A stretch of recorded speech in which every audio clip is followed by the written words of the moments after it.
Welcome to this breakthrough life coaching session. And I am very excited to have Natasya Yusoff with us this morning. Natasya is the founder of the Yoga Pantry, which she'll tell us a little bit more about as we go through today.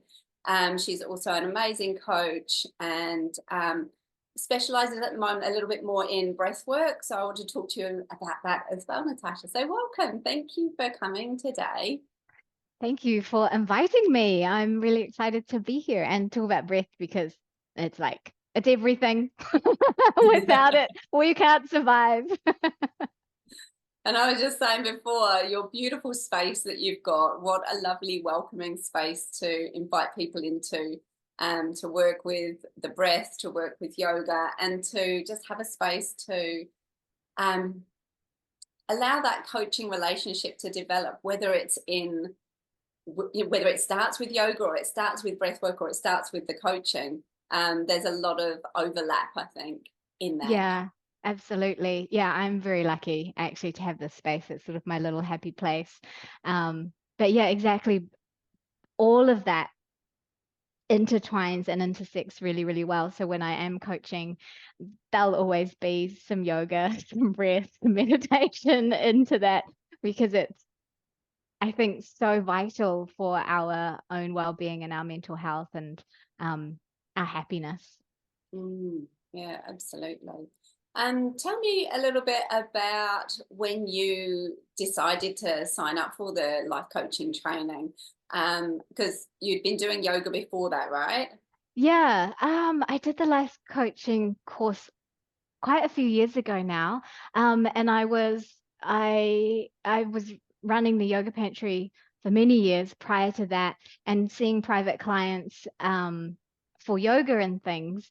And I realized that they weren't just there to learn how to do a pose. They were also there to figure out why something was going on in their body. And a lot of the time it's because we are suppressing our emotions and things, and that's what creates the discord and the discomfort and the injuries that happen in our bodies. And I thought if I had more coaching tools, I would be a more effective yoga coach, as well as I could branch that out into the other avenues of coaching. And so then I got online and Googled all the coaching courses and things, and I just really liked what this particular course had to offer, and I liked that I could go and do it in person rather than everything was all online without that personal interaction. And I liked the idea of just being in a room of people Mm. and learning and coaching at the same time. So that's what really attracted me to it, and I loved it.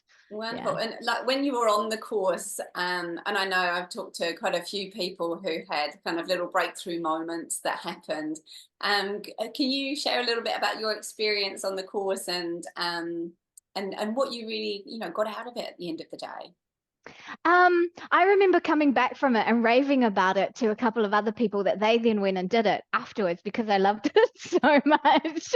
Um, I think what I really, really enjoyed was the fact that we were learning to coach while coaching. And I thought that was really, really valuable because not just watching how other people coach, having the experience of being coached and also being the coach. That was really big for me as well because I'm a bit of a lone wolf. I tend to do a lot of the things myself, and I see something and I figure out how to work it out myself. And I don't create a team of people around me. So it was really nice to be around a lot of people and be in that learning environment as well, because I've been a teacher for so long. I taught dance and I taught yoga, and I'm always on the teaching end, so it's nice to go back and be a student and be on the receiving Yeah, end of a lot of yeah. things. And I was very lucky because when I did the course I had both Josh and Christine.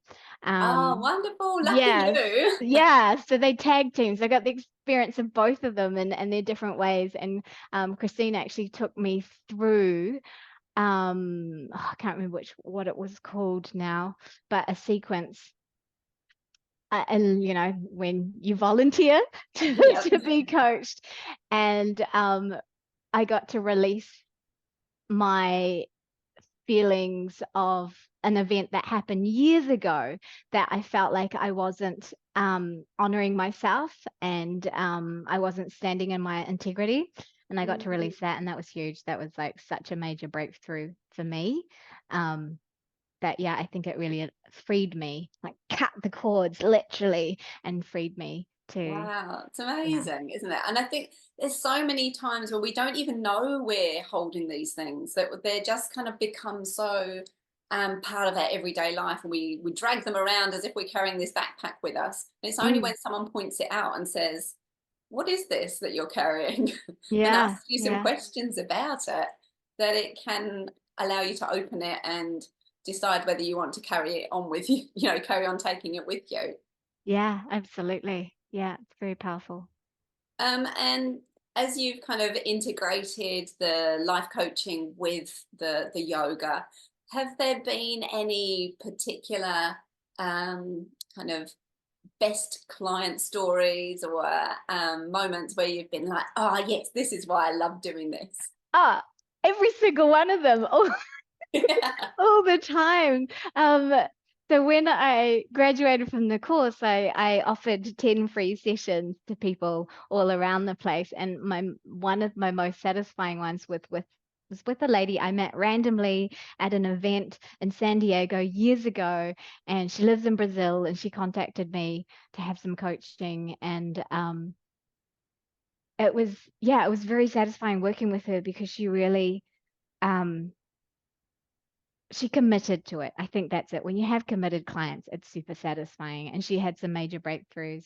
And then my second to last client that I've just worked with, she was amazing too, because again, she was so committed to doing everything that we had discussed, and then some on top of that. And I think that it taught me a lot about how to choose my clients and who I wanted to work with, because in that the group of 10 that I coached, there were some people that were just doing it because it was free, and they weren't committed at all, and there's no follow through with them. But the ones that were like, I want to change, I want something to change in my life, I need something to change in my life, got the changes. And that's where I was like, okay, redo my intake form to be like, I only want people that are 100% committed to this journey, because I can't help them change if they're not willing to help themselves change, Yeah. Yeah, definitely. And like talking about like choosing your clients, and I think as we go on, we do find that there are particular clients that we think, oh, I'd like to have more of you. Yeah. Who is your kind of niche client? Who do you like working with the most? Um, I like working with I haven't worked with that many men, so I guess I like working with women. Um, but I'm open to anyone who really wants to dig deeper into what makes them tick, into discovering their passions, and working on a spiritual level as well as an intellectual level, because we can set goals and stuff, but I like working with people who are willing to just go that little step deeper and figure out what is happening in their bodies, because I think our bodies tell us a lot about what's happening in the world. And we can talk about the breath right there, because if I look at how people are breathing, it gives me a good indication of their stress levels in their life, or how they have conducted their life, or how they allow anxiety and things to play a part in their life. And a lot of the time, the breath is all stuck up in here, and you can feel that they're just on this level of um, holding it all together. So it's really satisfying when people come to me and they're ready to take that deeper journey into that spiritual part of their world, and Mm, yeah, integrate that into whatever goals that they have, because I think that changes everything, um, yeah. when we So dive you've that got step the deeper. connection to the mind, the body, spirit. Mm, Um, with that spiritual side of your work, how do you talk about that with your clients? How do you kind of bring it into the room? I think I naturally attract people that want that. So it's not that big of a deal because I already have like the whole yoga thing around me. So naturally, those kind of people are going to be attracted to come and work with me. The people who aren't, like when I put out for a random special or something and get some random people coming in, um, I start them with the breathing because the breathing takes you there. You start to teach people how to breathe properly because we all breathe, but we don't necessarily know how to breathe properly. And after teaching yoga for over 10 years, it's amazing the amount of people that just have no concept of the breath. So once you get people into the breath, you then get them into their bodies. And once you get them into their bodies, then you can take them deeper into their spirit, into their selves, into that deeper part of them who's like dying to come out and fly their woo-woo flag, so to speak. Absolutely. And do you have a particular belief system that supports you, and how do you work with people who have different beliefs? um I guess I believe in the fact that we are all energy and energy beings and light beings, and we all work on frequencies, and it's where are you vibrating? Where are you vibrating? Can we bring this person down here up to here? We don't want to come down and meet them in the middle. We want to raise them up to us. Um, and in the yoga world, I deal with people with all kinds of different beliefs. A lot of people are scared of coming into this container because they confuse it with Hindu religion, which it's not at all. It's a whole different philosophy. So I do have some Christian students who will come in, and I just give them permission to practice how they want to practice. So I do make people chant Om and Om Shantis in class, but I'll say to people, if that's not comfortable for you, then you can say Ah, or you can have a personal prayer or whatever. It doesn't matter. It's not this is a totally judgment-free zone, and everyone's beliefs help us all understand each other better and maybe allow us to drop some beliefs that don't suit us and aren't serving us, and maybe incorporate some others that do. So yeah. But Mm. again, I don't tend to attract people who don't vibrate on the frequency that I'm at. No, I understand what you mean. Um, if you think about kind of going back in time to kind of your younger years, what were some of the things that even back then were pointing you in the direction of helping people and the work that you're Ooh. doing now? Um, Nothing. I wanted to be a famous actor and win an Oscar, and I directed my life into that whole trajectory. My mum was always into the spiritual stuff, and I thought she was just crazy, new age, embarrassing. Oh my God. But I guess it filtered in somewhere from everything that I guess I grew up around and experienced around her energy and what she brought to the table. Um, so from acting, I got into dancing, and I ran a dance school for years. And from there, I wanted to help my dancers be healthy and happy in their bodies. So I did a yoga teacher training, and that really changed my life, changed everything. People say that all the time. Yoga saved my life, or yoga changed my life. And it's so true because it opens you up. Even like if you go and do yoga in the gym, eventually something's going to trickle through, and you go for the exercise and you stay for the spirituality or the deeper aspects of digging into yourself. So yeah, it's it's a total mind body makeover. You might go for the physical eventually. You start having that experience where you get into your body And so many of us are disconnected with our body and how it feels and what's going on, that we go through life carrying a lot of pain and not realizing how painful that is until you then get into it. And then you have to go through that pain to get to the other side. And that's the hard thing, because lots of people put blocks up. They're like, no, I'm not going to go there. And then that hangs out in your body and creates disease and things like that. So until we deal with that, we need to purge it so that we can be healthy and happy. And I don't know if that And if answered your people question. feel like that they don't have any blocks, how would you but you can see that there is discord, how can you get them to start to look at those things and start to investigate what's going on for them? Just asking questions that make them think. Some people, it's that whole saying of you can lead a horse to water. So you can drop the seeds, ask the questions, get them to start thinking about it, and they might be like, rubbish, and walk off. But it might start to come in slowly. Oh, and then they might come back and ask another little question as they start to think about it.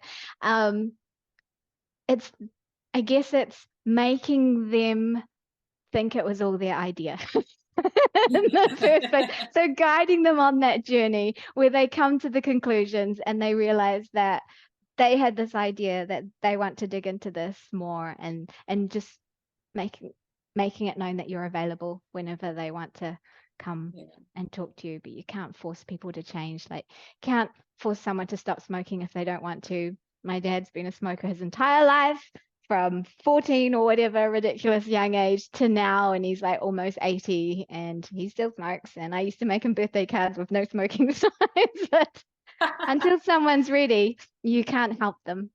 So, but you can drop seeds, drop little crumbs here and there, and hope that eventually they'll find a crumb that's super tasty and then they want more.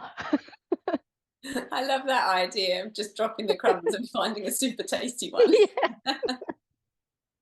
But I mean, that is the whole nub of coaching, really, is Yeah.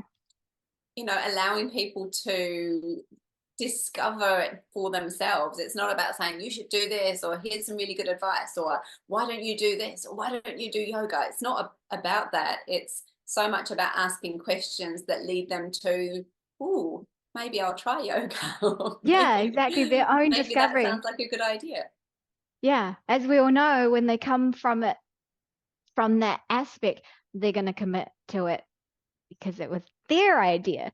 Because no one told them to do it. Yeah. And so today, I know that you are happy to share a little bit about the breath work that you do. Can you just talk to us a little bit more about that, and then perhaps take us on a little journey with it?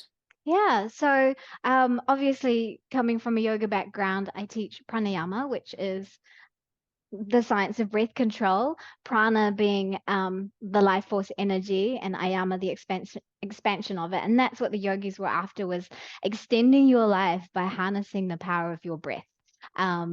So a lot of us, as I mentioned earlier, end up chest breathing, like, and it's all up in here and it's all stuck in here. But our lungs are massive. And we want to fill the lungs completely so that we keep the lungs nice and healthy. The lungs don't just bring oxygenation into the body, but they also manufacture red blood cells. That was something medical science didn't know until quite recently, in fact. So being able to harness the full potential of your lungs doesn't just oxygenate and energize you, but it also detoxifies you, because we release about 70+% of our metabolic waste through expiration, through exhaling it out. So way more than through urination, defecation, and sweat. So Wow, that's amazing. I yes, didn't know that. that's how powerful our breath is. However, we want to breathe in and out through the nose. The nose is a natural filter. So humidifies the breath. It makes sure it comes into our lungs at the right temperature. It filters out all the pollens and things like that. So breathing in and out through the nose is the ideal that we want. You can inhale through the nose, exhale through the mouth. There's some practices that do that, but mostly all the yoga breathwork practices are in and out through the nose. And then the most basic breathing that we want to be able to master is the abdominal breath. And that is basically allowing the abdomen to expand as you breathe in and release as you breathe out. And you can have your hand on your chest and on your belly so that you can feel what part of your body is expanding. So I like to take people through an abdominal breath practice, and that's super easy, and it already starts to calm the nervous system, puts you in a more receptive space, allows you to relax and soften into that. From there, we can start to control our breath, because the breath is something that the body does automatically, but we also have control over. So you can start to explore the range of your breath through abdominal breathing. So as you inhale, the belly rises, hopefully, and as you exhale, the belly releases. And then we can also expand out through the sides as you inhale, trying to expand sideways. And as you exhale, the exhale is always the same. It comes into the body. So we have the diaphragm, and it sits itself just under the lungs like a little parachute. And as it draws down, it draws the breath in to the body. And as it draws down, the abdominal organs need to move somewhere to create space for the lungs as the lungs are filling. So that's why the abdomen expands forward. And then as it releases, everything comes back to normal. And that's all around our body. So we can also breathe into the back of the body. So if you've got tight back, upper back muscles, tight shoulders, tight back, training yourself to feel your breath into the back of the body, which can be one of the hardest ones, will help to nourish everything in the back, but also soften it all. So if you can just take a moment, see if this is doable for you right now, close your eyes. See if you can breathe, expand into the back of your body. So into your shirt or into your bra strap or into the seat. And then I exhale, release. And if you can't get a sense of that, you could get a towel or a blanket or a strap and put it around your body. You can hold it tight. You can put a belt around your body, and you can explore breathing and seeing if you can expand into those parts of the body. When you can do that, you get to release a lot of tension through the entire body. So let's do, sorry, I'm like racing through all of these different breath practices. I can spend hours and hours on the breath, but I know we've got limited time. No, it's all good. And I think it's such a lovely place to start. You know, often we've got a coaching client who will come in with this like, you know, anxious energy, and grounding and working on the breath first can just clear the space for the coaching relationship to flourish, I think. So I think, no, there's no, don't worry about picking up the time. Exactly. It's good stuff. That's it. Perfect. And that's it. It's just getting them grounded, because sometimes they're just, yeah, like you said, they come in, they're harried, and just getting them to sit for a moment. Don't even have to say meditation, because sometimes people are like, oh, I can't meditate, I'm too busy. Just breathe, hand on chest. So I like to put left hand on the heart, right hand on the belly. Close your eyes, relax your shoulders. And first, you don't have to do anything. Just notice, where is your breath right now? Like, what part of your body breathes you? What is expanding?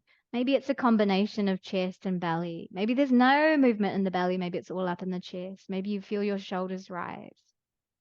But as you start to get a sense of that, let the shoulders just descend away from the ears.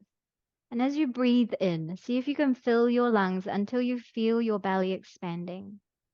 And then just relax, and the breath will naturally release. In and out through the nose, remember? So in through the nose, feel that breath expand into the abdomen. And then allow it to release.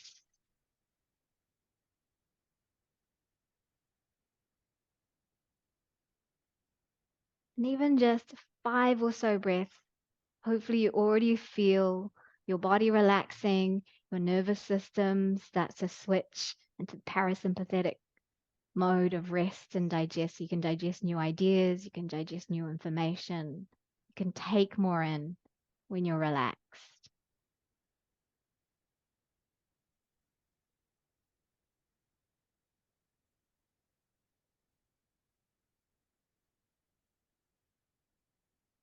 Just allowing the hands to rest after that and continuing to focus in on the breath. And instantly you're meditating. That is like the easiest way to get into meditation. Just a simple breath, breathing in, breathing out. The Buddhists have a meditation practice where you'll repeat in your mind, I know I'm breathing in as you breathe in, and I know I'm breathing out as you breathe out. So it keeps you focused on the breath and it gives the mind something to do as well. Lovely. It's like the easiest, most basic way to get someone I love into when you said as well, let meditation. your shoulders descend away from your ears, because I can literally feel my shoulders doing that. I was like, oh, Yeah, there just they go. down, down. And you can also get people to think about breathe down into the earth. So that grounds them as well. And then as you breathe out, just let that relax. And I like to get people, I say, as you breathe in, just feel your body relaxing, releasing. And as you breathe out, let go of everything that doesn't serve you right now. As you breathe in, let your body relax even more. And as you breathe out, let go of the thoughts that are wandering through your mind. Let go of your anxieties, your fears, your troubles. And we just keep releasing through the out breath, and releasing and releasing and releasing. And And you then they'll can be do really visuals centered. to that if you want to as well, can't you, Natasha? Yeah, absolutely. Absolutely. They'll be super centered, grounded, and they'll be ready to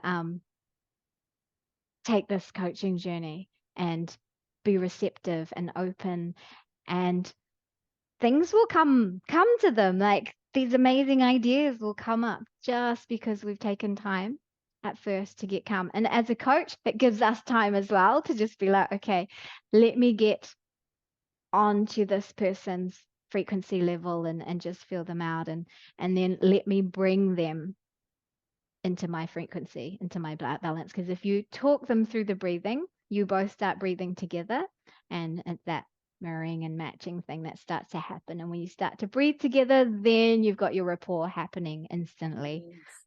Yeah. Yeah, it's a wonderful way to build that rapport, to build the connection between you in that coaching space. Yeah. Lovely way to start a coaching session. And I was just thinking about the breathing in, the breathing out, and how we can add color to that, or form to it. And that just reminded me of NLP, neuro linguistic programming, for people who don't know about that, and how when we take a feeling in the body, or for example that stuck feeling, we can give it a color, a shape, and then we can perhaps even use the breath to dissolve some of that energy. Is that Yeah. another way that we can work with that? Yeah, and one of ways that I really enjoy is as you breathe in. So you're standing on the beach, you're looking down at your feet, and you see the water just lapping at your toes. And so as you breathe in, you see the water coming towards you, and as you breathe out, you see it going away.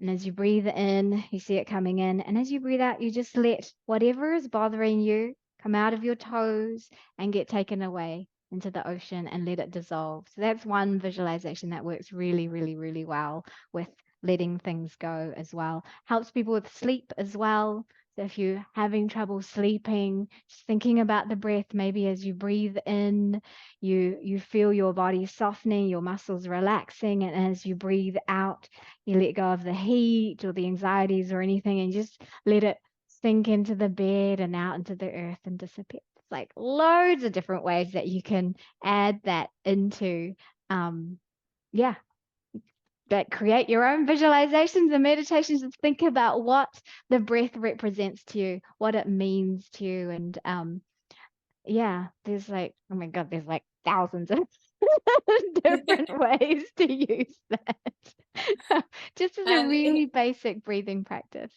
do, Anne, do you have a question? Yes, just a moment. There we go. I don't actually have a question, but I just want to say thank you because this is so amazing. I do a little bit of sort of mind body work with my clients, and I just found I've never really focused fully onto just breath. So this is just lovely. It's really been great. Oh, Thank thank you you. for your feedback.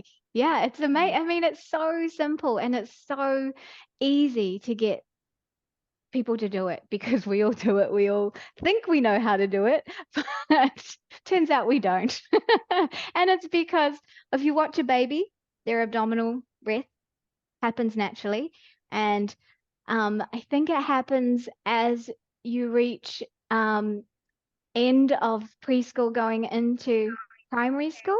It's when the breath starts to change because kids start to get told that they're not good enough or they get messages that start to stress them out. That's when the breath starts to change. And by the time you get to end of primary school into high school, the breath is all happening up here. And that's when anxiety starts to happen because you can't catch your breath. It's terrifying. And then it starts to snowball into a whole lot of other things. And then we carry it into our adult life. And then we get tense because when you can't breathe, you get tense and tight. And it all just starts with being able to have a nice gentle abdominal breath. It's so amazing. Fantastic. If you really are curious about more of the breath and breathing in and out through the nose and what our breath does for us, there's a great book by James Nestor called Breathe, and it's Well, it's easy to fascinating. remember. Yeah, exactly. It's fascinating. Him and another guy who's got another book called Breathologies, Sven Sorensen, I think.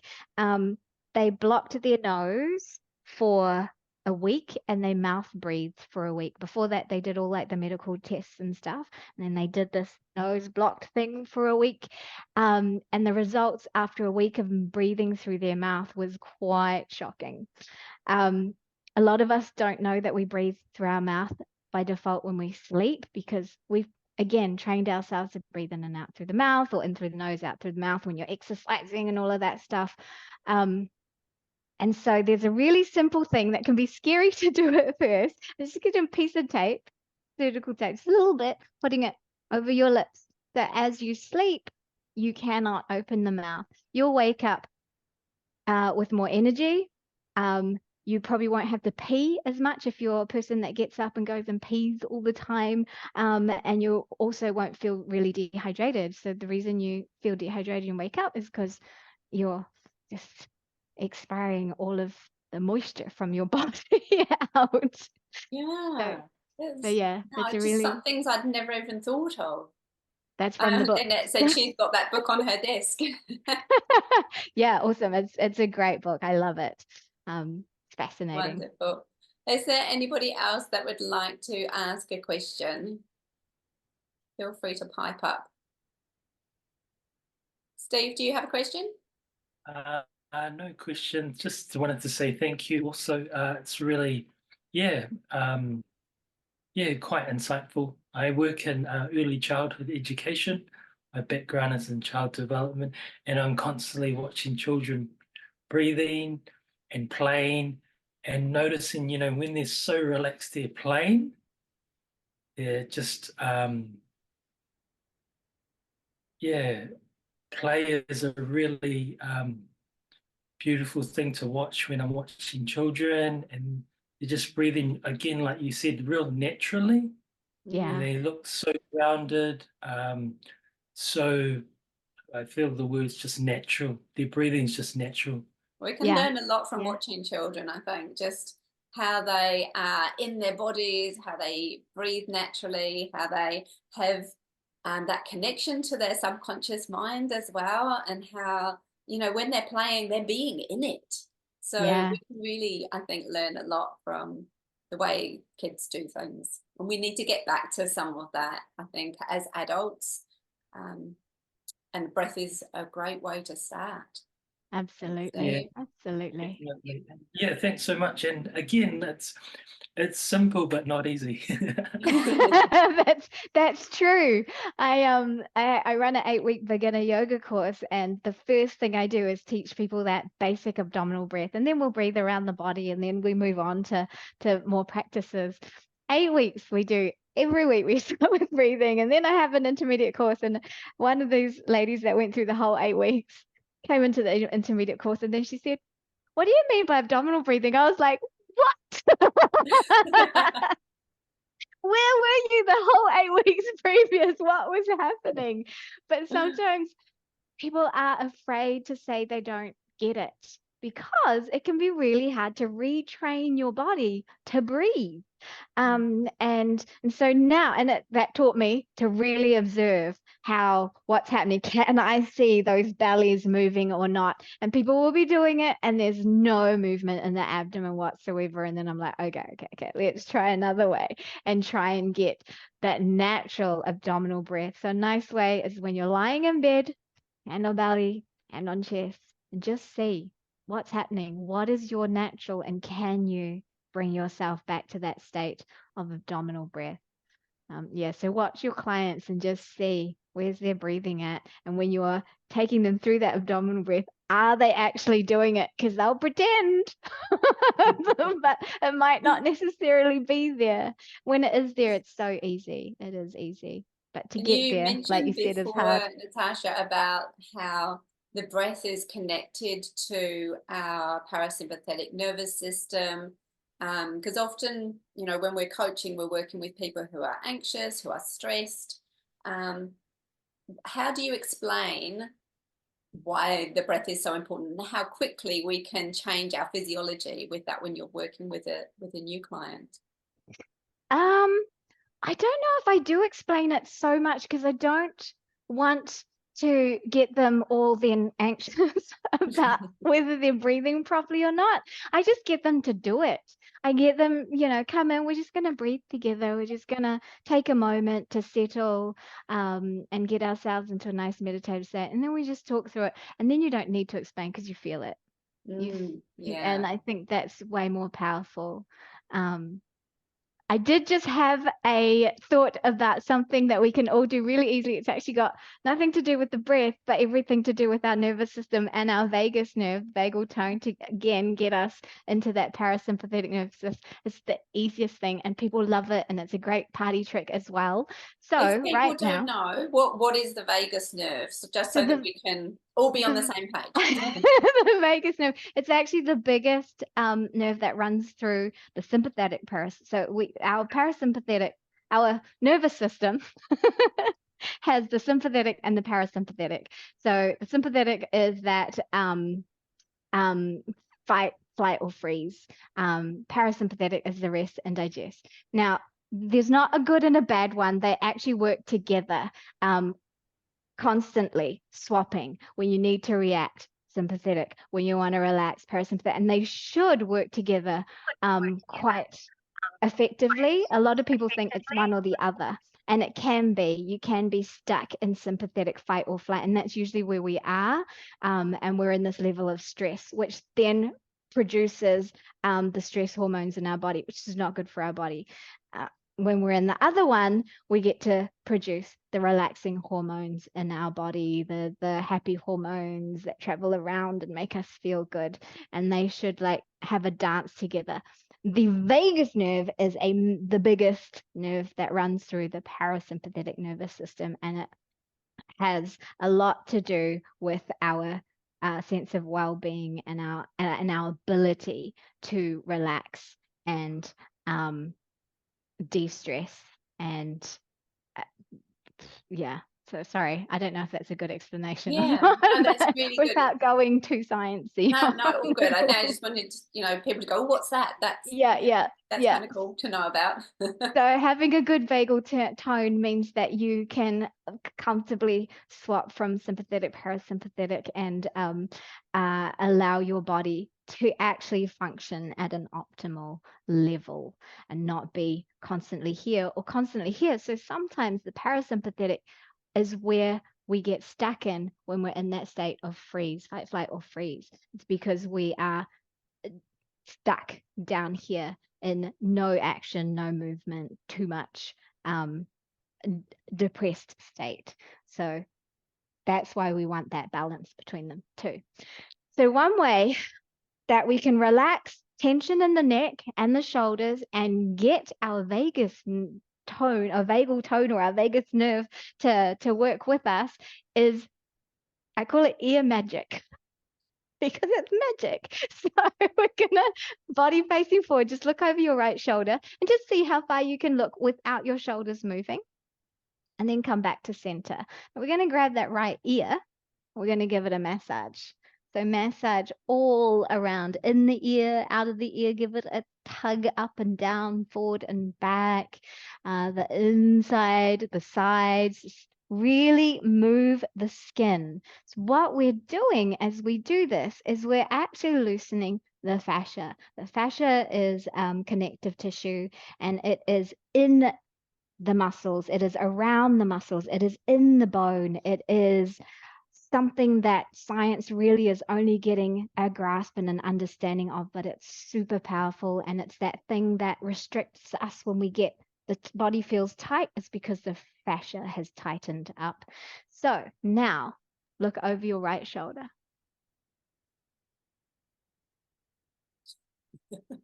Did you look further? Yeah. Just to check, look over your left, and you probably can't look as far. It's like, oh, so let's try That's so that left ear. I have to balance myself out by doing both ears at the same time. Massage the left ear. So now it's left ear time. Give that a good massage, because you do want to be balanced. You don't want to be all just free on one side. You want to be free on both sides. So once you have a good massage there, and you It feel feels like really lovely as well. it is. I've never thought about massaging my ears before. We neglect our ears. However, in Chinese medicine, there is hundreds of reflexology points in your ears, so you can get like all the little needles in there to affect how your body works and how the energy works in your body. And then, ta-da, freedom for that side. Ear It's magic. remarkably like such a difference. It's not just a little difference. Yeah, it's a remarkable difference. Yeah, and now you probably what a good feel trick. the ears like. I know, my ears are like. Boom, boom, boom. But if someone comes in and they're feeling tight and stressed and a bit like angsty, and if you get them to breathe and stuff, get them to massage their ears, and they'll be with you. Lovely.